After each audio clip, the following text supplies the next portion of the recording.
Will Pokemon Scarlet and Violet flop? No.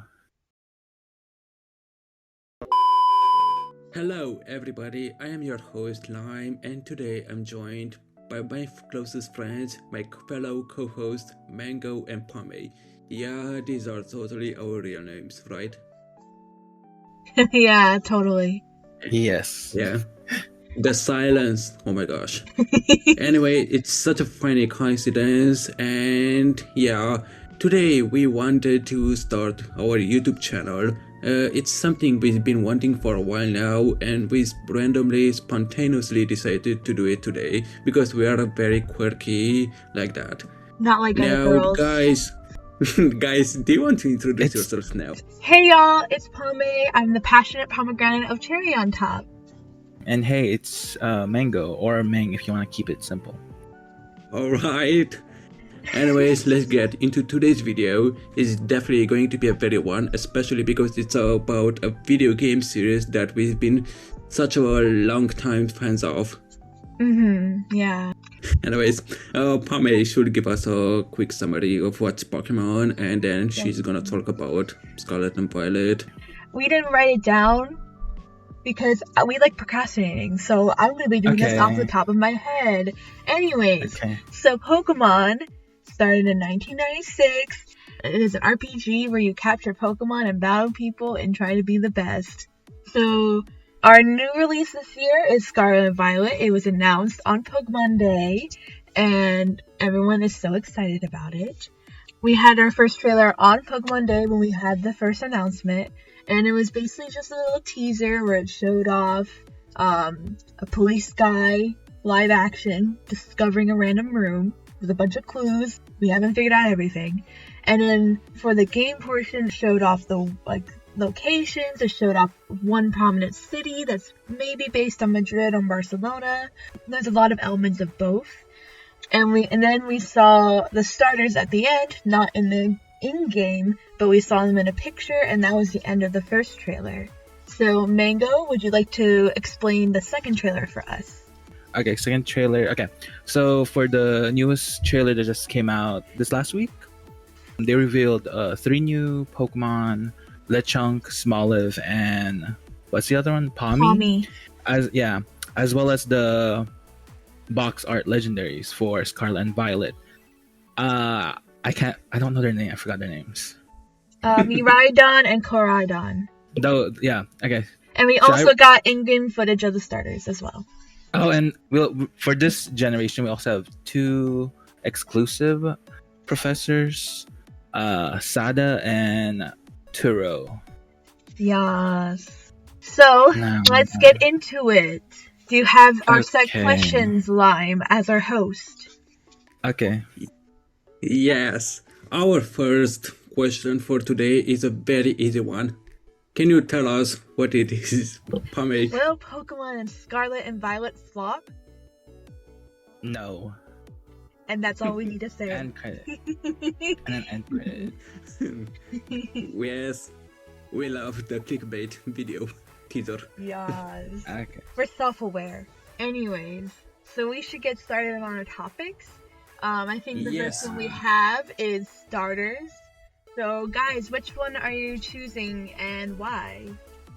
I'll probably choose Fuecoco for my first run in Scarlet. Ole. Because I'm usually more towards the fire types, and I feel like the leaks quote unquote are saying that it's part ghost, so I'm hoping.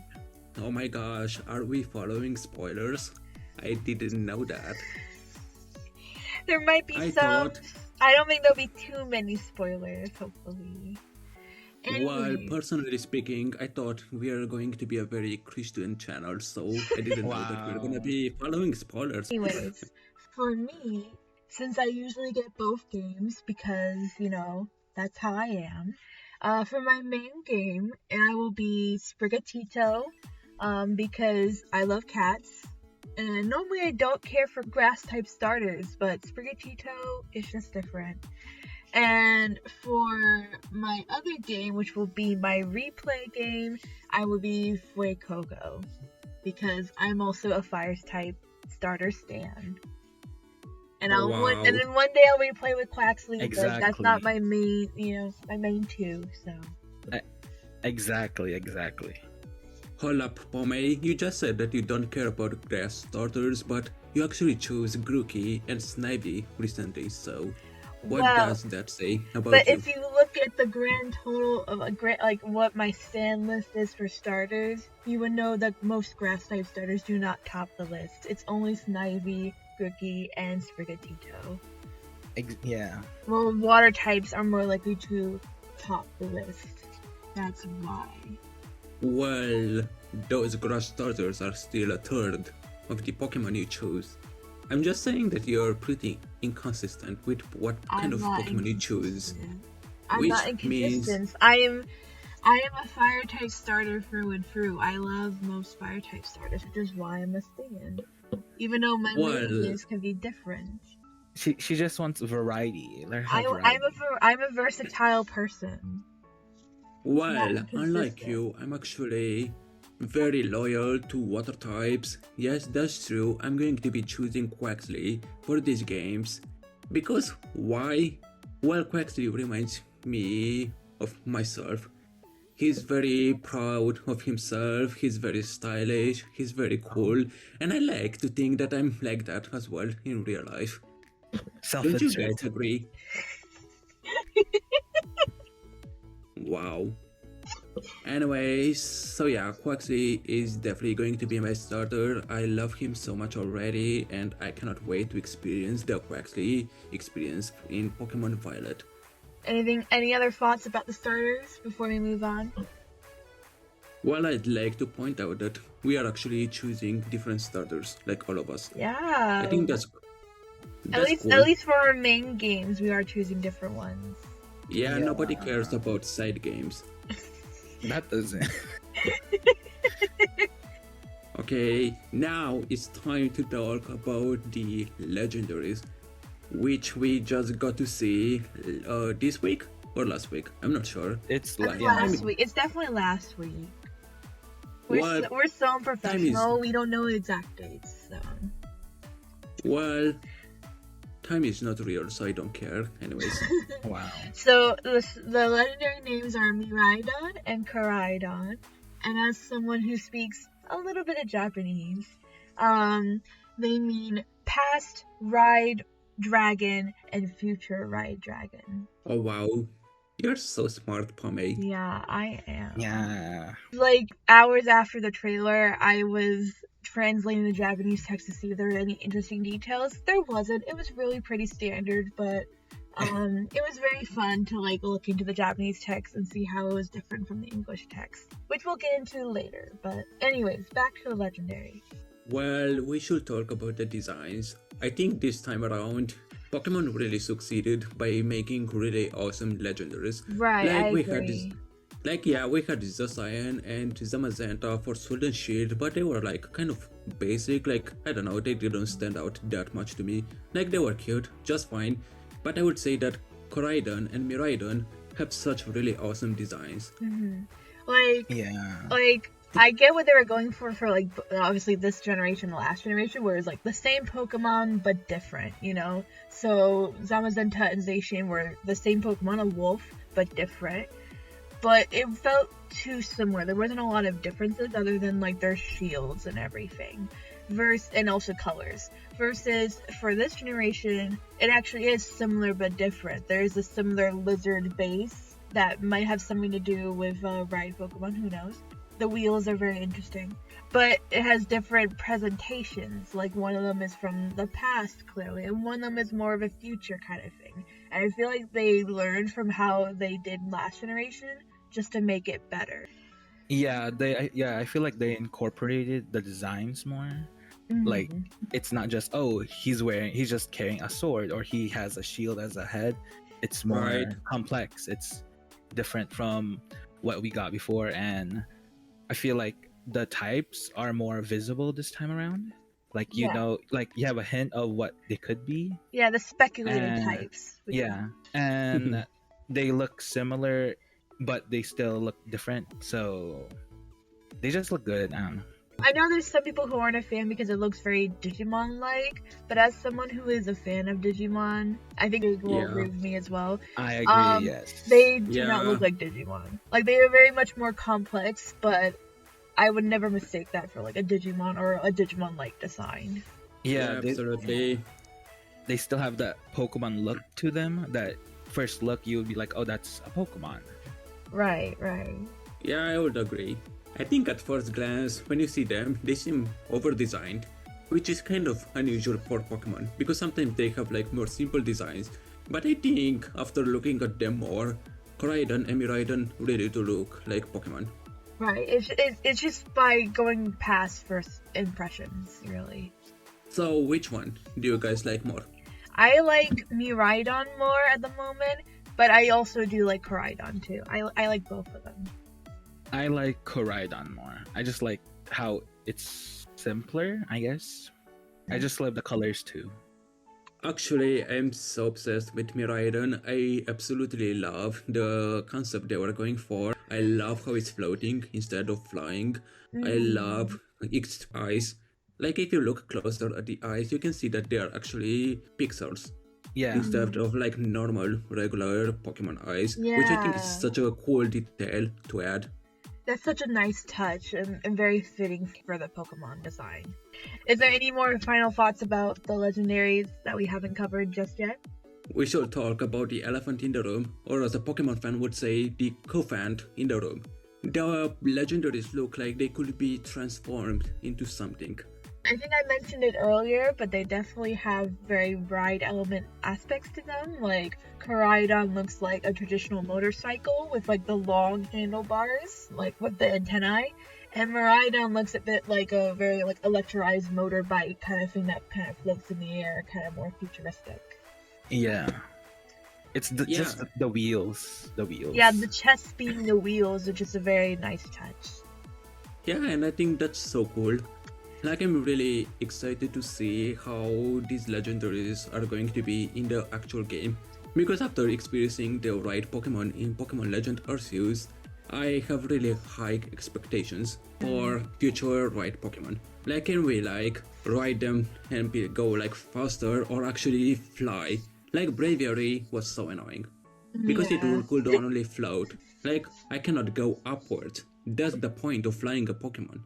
I mean, I'm more curious about them for like what I'll keep an eye on in the future is how they will be maybe incorporated into the story. Like, if they are our ride Pokemon, like people are speculating, are we going to meet them earlier? Are we going to bond with them earlier? What's that going to look like within the story? How are they going to be incorporated in the story? What is the third Legendary going to be incorporated in the story somehow? It makes me curious. It makes me have a lot of ideas of where this potential story could be. As of now, we don't have a lot of details, so I can't really make speculations, but it makes me curious to see where these like ideas in my head might come into fruition. Mango, what about you? Do you have any final thoughts about the Legendaries? Nothing at the top of my head. Okay, so we can move on to the next topic. We are gonna talk about these games' professors. Now, that's a very exciting topic, and do you guys know why? Why? Because they are so freaking hot. Okay. I was absolutely shocked when I saw the trailer. Like, they popped up, and I was like, oh my gosh, what is going on? Who are these people? I need their phone numbers now. We have a return of the hot professor, like with Kukui and Sycamore. Yeah, but like, this time we got 2 hot professors. That's crazy. Not only 1, but 2. We love them so much. It's an upgrade from Sonia's grandmother, honestly. For Sonia, she's my professor, okay? She counts as the hot professor, okay? So, obviously, I'm leaning towards Scarlet because I love Sada so much more. I just love her design so much. And I'm leaning to, Scarlet for Sada.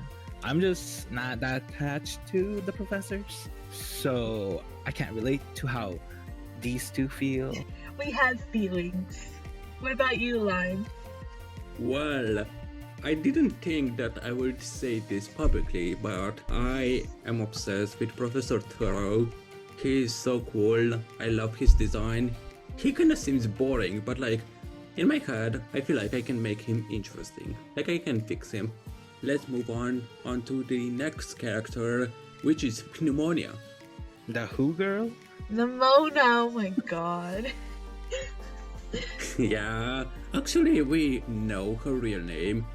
Can we talk about how, when I was trying to write the script for this video, Nemona's name was actually autocorrected to Pneumonia? Yeah, it was like, it did it for me as well. When I was writing Nemona on the bottom half of the script, I'm like, what is happening? Like, who's Pneumonia? Like, who is she? Why is it autocorrected to Pneumonia? Oh my god. So Pneumonia is actually her real name now. Who cares about Nemona? It's Pneumonia. Like, it's canon.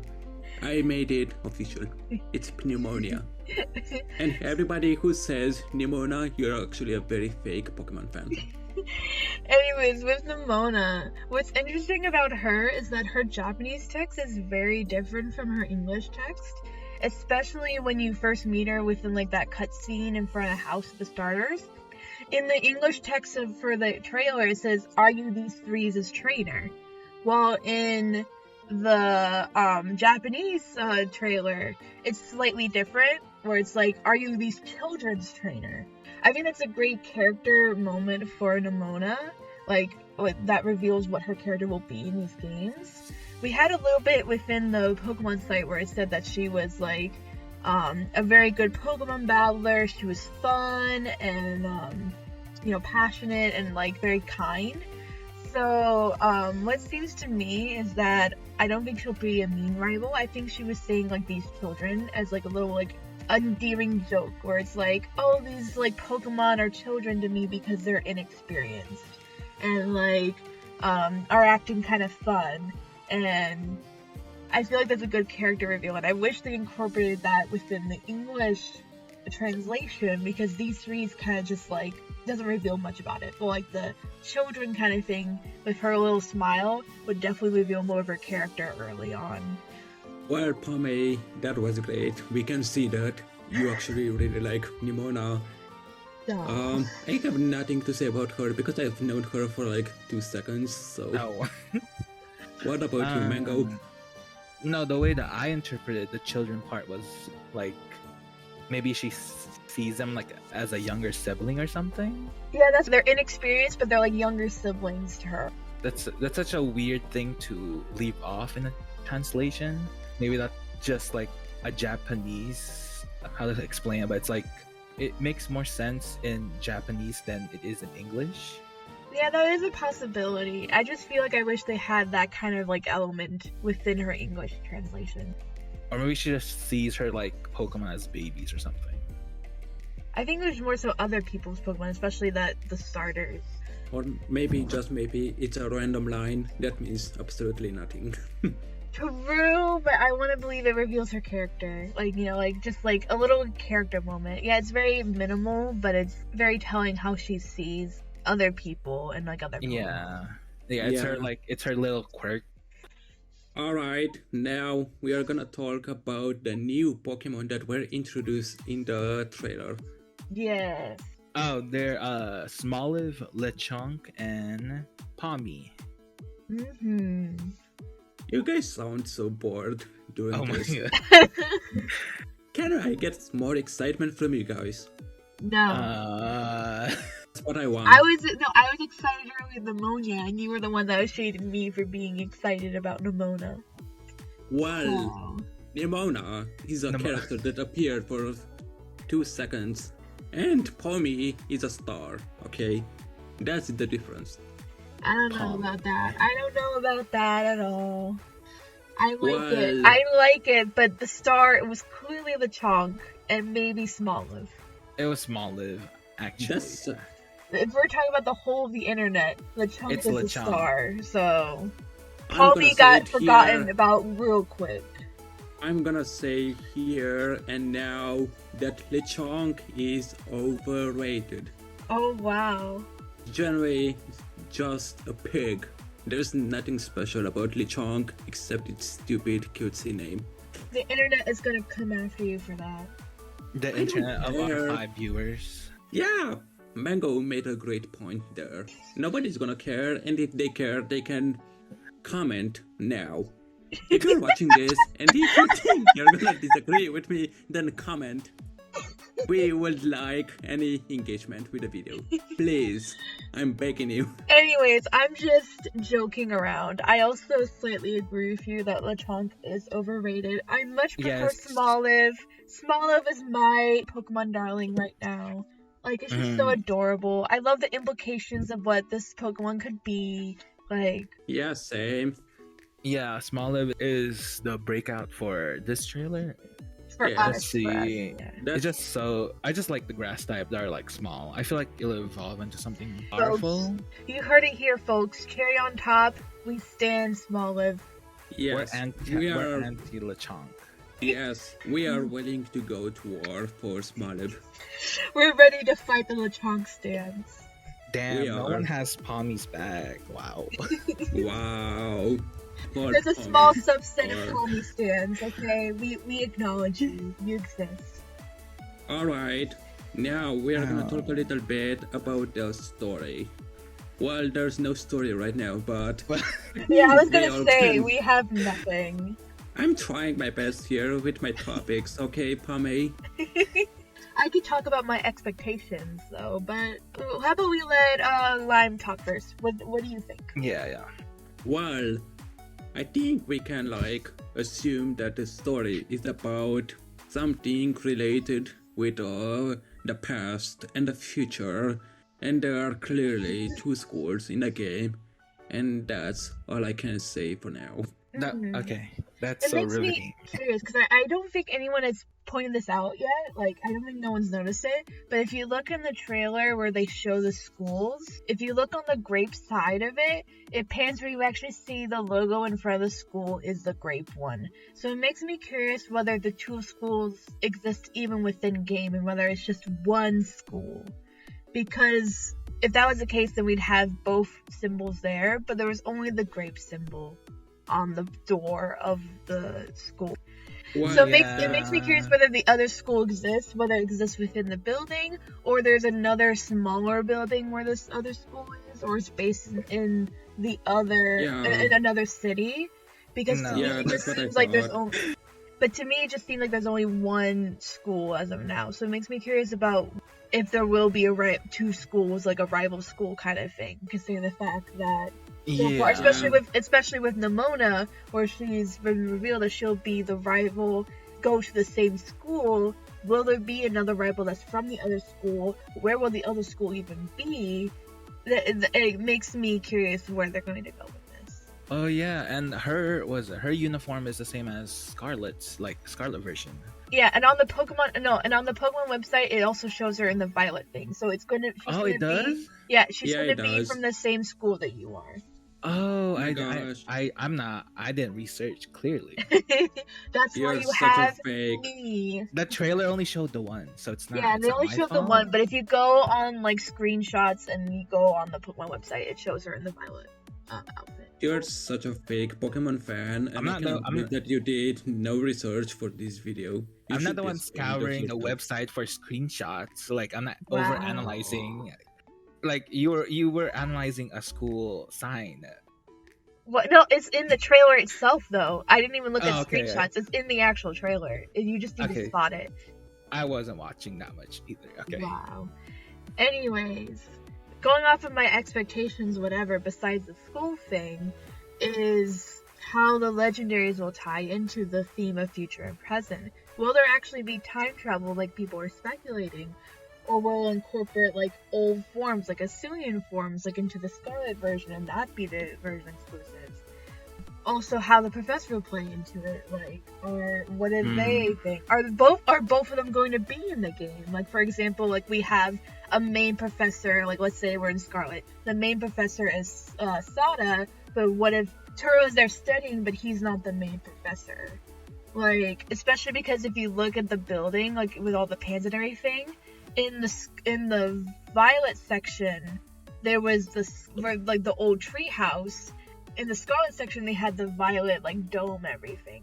So it makes me curious of whether both professors are within the same school. It's just that one of them is the main professor, or something else. And all that was based on the trailer and not on screenshots. That was your yes. Let's see. My expectations. I mean, I'm just not usually the one to be picky over like the story, but I hope it's a good story. Hope it's better than Sword and Shield. Well, I'd like to think that all of us would hope for a good story. Like, is there somebody who wants a bad story?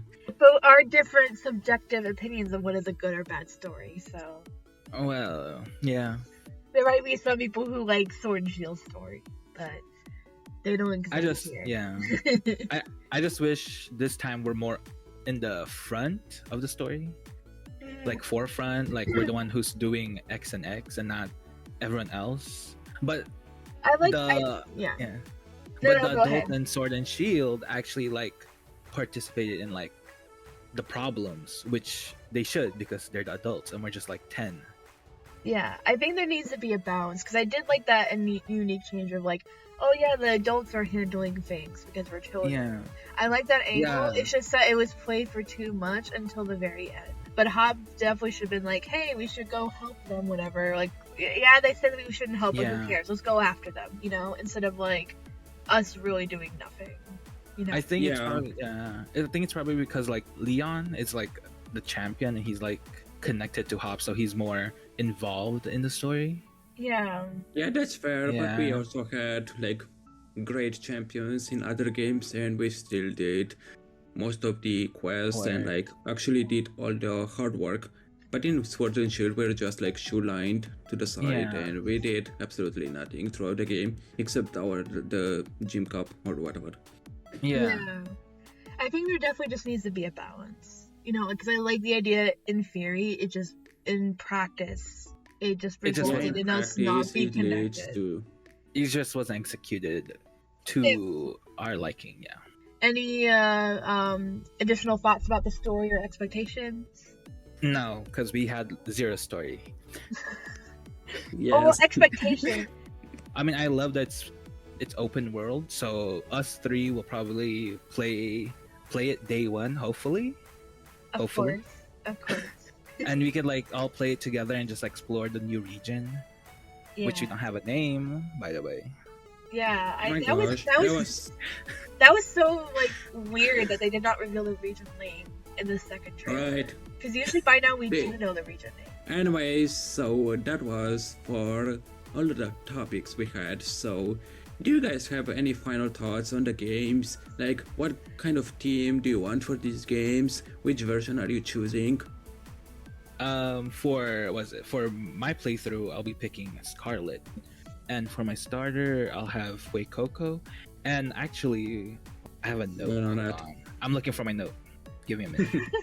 Venonat, because the fact that it was actually shown and it's in a regional Pokedex since like Gen 2? Oh my god. It's a long time coming. Crazy. And the other Pokemon I'm interested is Smoliv because it's cute. And I also have like 6 more Pokemons on here, but they're not confirmed. And you know that they're cutting Pokemon. So those are my 3 for now. As for me, I am getting both versions, like I said before. One with my like main copy where I'll shiny hunt, which is my Sprigatito copy, and my other copy being my replay one. My main one's gonna be Violet, and then my replay will be Scarlet, because I want to replay with Sada all the time. My team so far, other than the starters, is Smoliv right now being with Coco, unless it turns into a type that conflicts with other types in my potential team. But for right now, it is there. And I will consider the other 2 if they have really good evolutions. As for me, I'm going to be choosing Violet because I freaking love Miraidon, and I'm obviously going to choose GlitchxCity like I said earlier. Also, I would love to use Smoliv on my team. As for the other ones, I don't really know yet because Usually I use only new Pokemon whenever I play a new game. I don't really like using old Pokemon, but if I had to choose one, I probably would say Mareep, because I saw that Flappy is in the trailer, which means that Mareep line is finally back after not being in Sword and Shield, and I'm so happy about that because Mareep is actually my favorite Pokemon. Yeah. Also the same with me, Lime, is that I use new Pokemon every time a new generation comes out. It challenges me to get acquainted with the new Pokemon. But if I did have to pick an old Pokemon in my team, I probably would go with Flabébé, because I haven't played Florges in such a long time, and I do love Florges design. Give me a minute. I'm looking for the Pokédex. Well, I think that's it for the discussion part. Staraptor. If I had to pick a Pokemon that I would probably use, actually no, I'd change. No, I wouldn't use any old Pokemon. I've used like all of these. Never mind. You would use Venonat, like you said.